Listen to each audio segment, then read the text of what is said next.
Ayan, bagong gupit din. Pakita mo yung gupit mo sa yung pakalikot. Yan, nagkaganyan. Okay na. Sa susunod na, sige, yan kung gupit natin. Oo. Wala nga siyang buhok. Kaya gugupitan natin sa susunod. Pag meron na siyang buhok.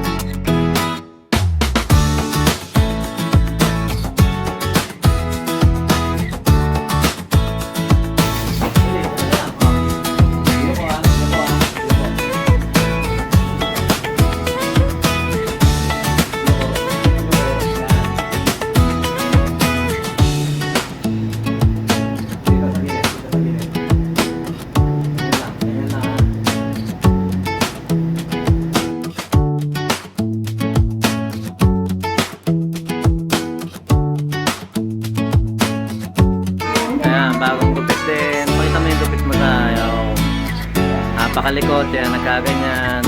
Okay na.